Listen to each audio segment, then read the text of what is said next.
Welcome to the Careers by Jen podcast, episode 157.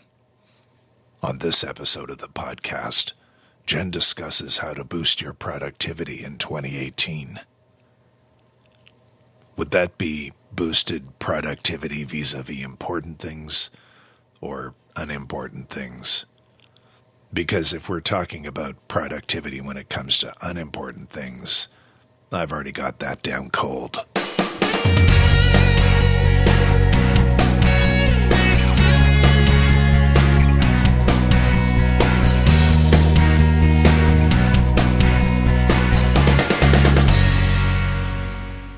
Happy New Year! This is Jen with the Careers by Jen podcast, the show that helps you to get the job, love your work, and advance your career.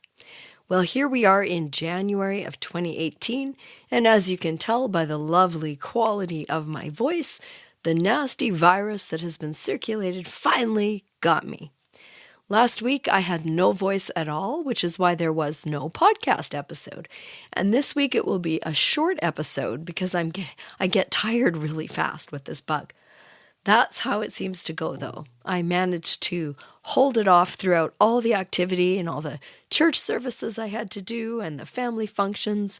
And then, bam, on Boxing Day, that's December 26th, for those of you who are not in Canada or the UK, on Boxing Day, the wicked sore throat began.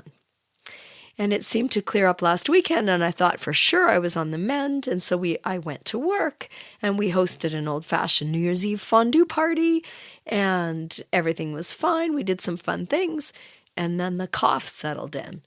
And I tell you, I have not slept in days now. Anyhow, I've been to the doctor. I don't have pneumonia or anything dastardly, just a cold. So I ask you to pardon the sound quality of my voice. I will keep it short today, and that is why. 2018.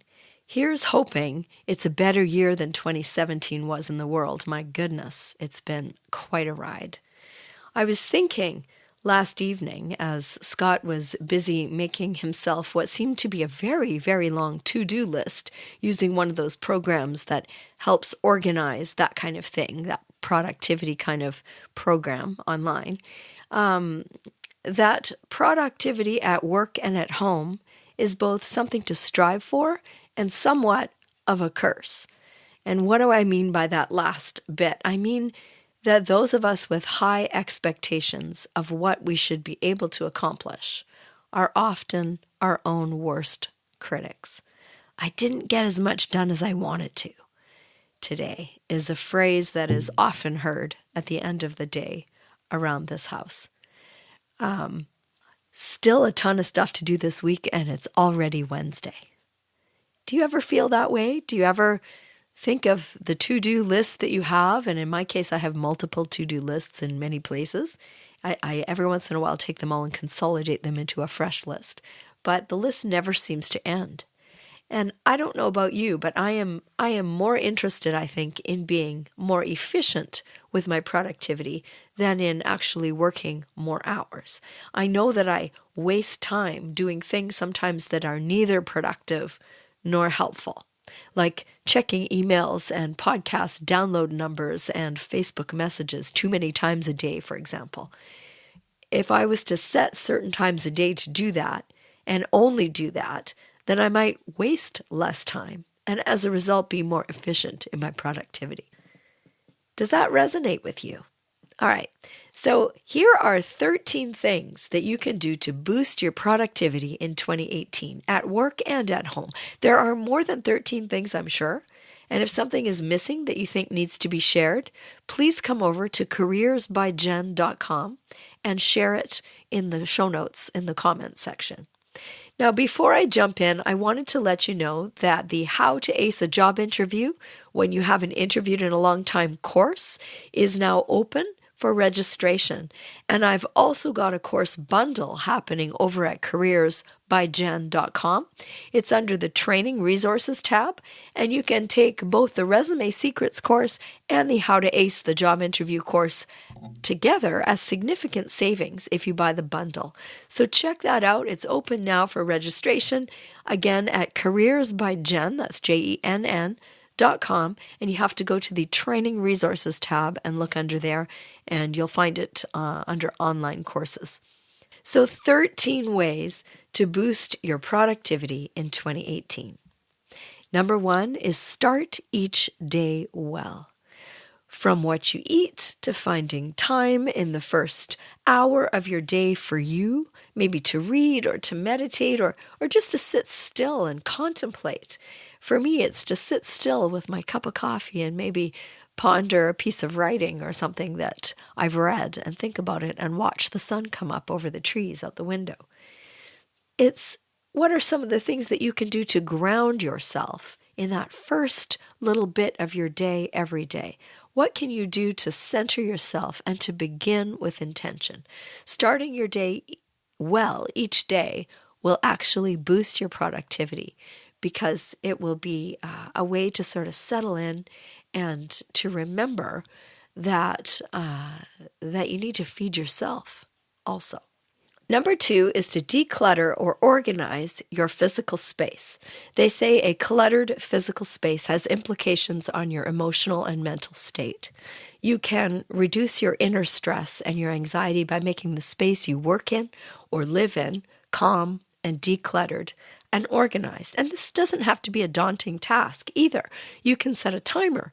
You can spend 5 to 15 minutes every day working on one corner, one file box, maybe one drawer of your desk, and get as far as you can before your buzzer goes off in the allotted time. And by the end of the week, you'll be feeling a lot more able to focus in and get productive if your physical space is neat and tidy. Number 3 is to declutter and organize your digital space. Now, remember, this is from the woman who has something like 25,000 unread emails in her inbox. I admit, this is one of my goals this year, to either read or delete the stuff that automatically comes into my inbox.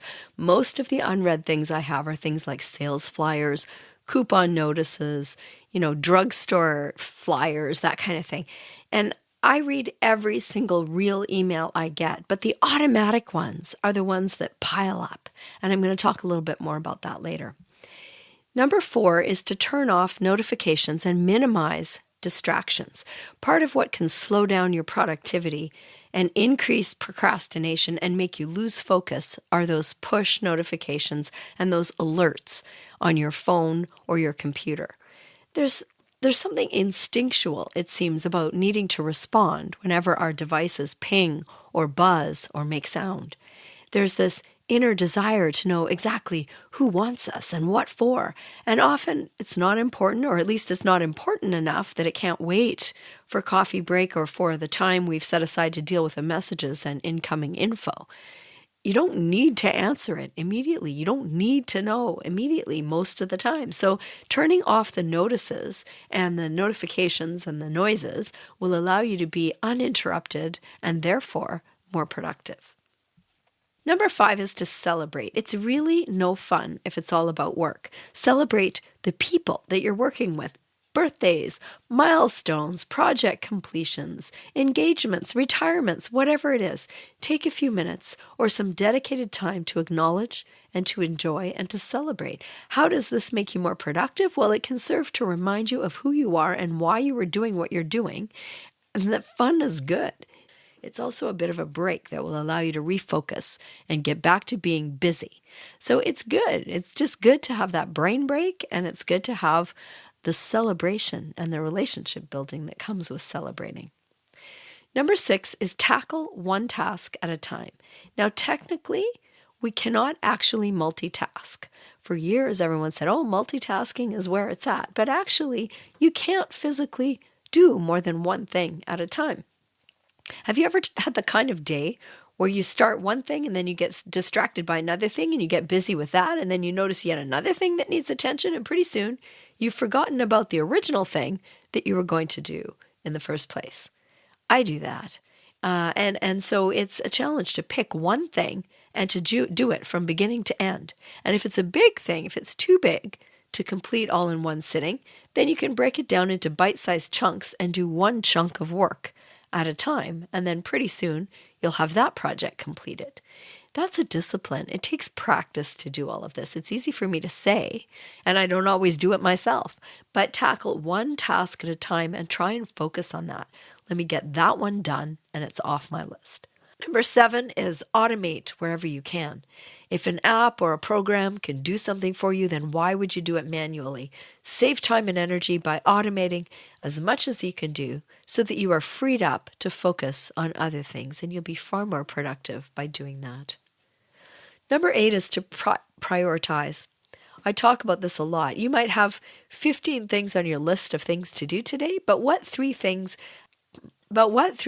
absolutely have to be done?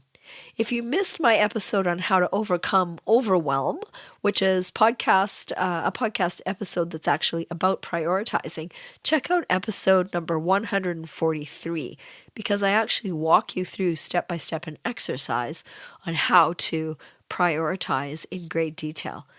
But if you might have these 15 things on your list, and you won't get all 15 things done. I mean, maybe you will. That would be an amazing day. But out of those 15, what are the absolute must-dos? And make sure you work on those first. Number 9 is to set goals and work toward them, always. I recommend having your main goal or your list of main goals posted somewhere that you will see them every day. Your lock screen on your phone, maybe a post-it note on your bathroom mirror, something on your computer monitor, wherever you are. Keep your goals in front of your face so that you see them several times a day. Keep them front of mind and make everything that you are working on something that will move you closer to your goal. Everything. And before you know it, you'll have reached that goal. Number 10, take your breaks. Your brain and your body need it. Get some air, drink some water. Sounds like I need to right now.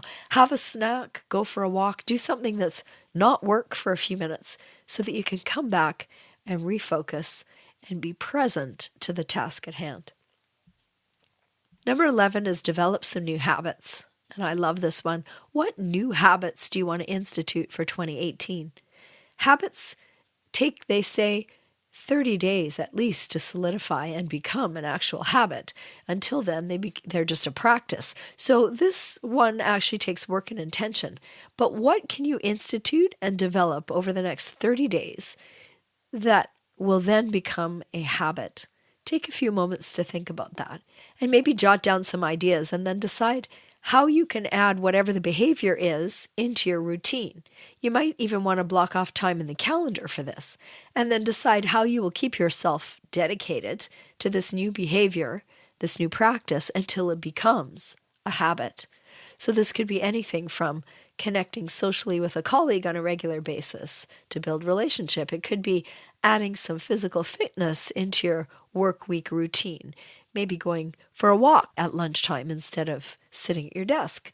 Maybe it's eating more vegetables weekly or packing your own lunch instead of buying from the cafeteria. Booking time in your work week to sit and prioritize and plan. It could be any number of things that you would like to have in your list of regular habits that will help you with your overall productivity. So take some time to think about what even one new habit would you like to introduce and, develop, practice, and then have become an actual habit in the next 30 days.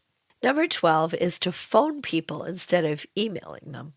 And I know this seems old-fashioned or something, but it's fast, it's direct. You don't have to wait for a response, provided, of course, they answer the phone. And you can often save a ton of time by picking up the phone instead of emailing. And I know that seems counterintuitive in this digital age, but even better, if you are in the same space as that person, in the same building, walk over to the person's workspace, if it's somebody nearby, and talk to them face to face. Because live, real-time, face-to-face communication still cannot be beat. And it goes a long way to building relationships too. If you can't walk over to where they are, maybe you can jump on Skype and have a face-to-face that way, or even just pick up the phone and have a conversation. But sometimes that's faster, more efficient, and you get more information and more accomplished in the shorter amount of time rather than going back and forth with emails and, I don't understand what you're saying in this email, etc., etc., etc. That can take lots and lots and lots of work, when a phone call or a Skype call or walking over to somebody's desk to have the conversation can get it done far more efficiently, thereby boosting your productivity. And number 13, the last one, thank goodness, because my voice is failing me, is the unfollow and unsubscribe.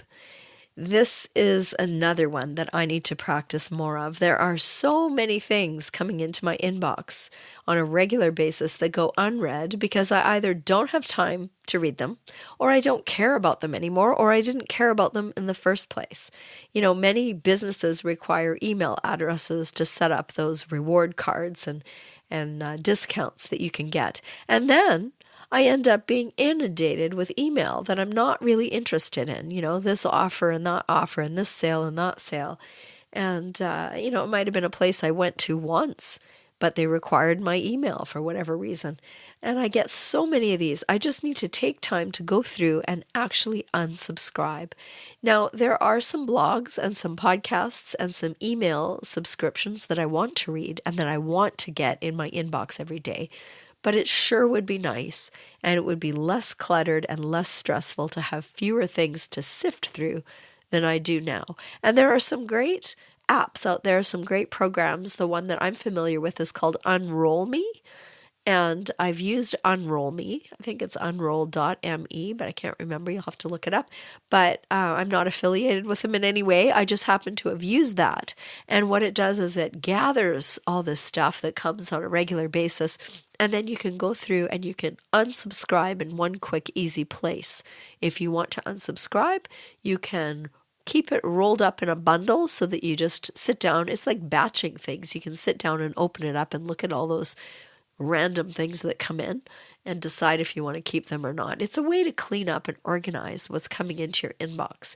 And I've used that with success in the past, and I've got to get back to looking at that because honestly, that 25,000 unread emails in my inbox is truly, truly ridiculous. Well, that's it for today. I hope that you are healthy and sound better than I do, and I hope that you are being productive and that you're having a great start to this brand new year. Until next time, do take care. This is Jen Swanson. I'll talk to you soon.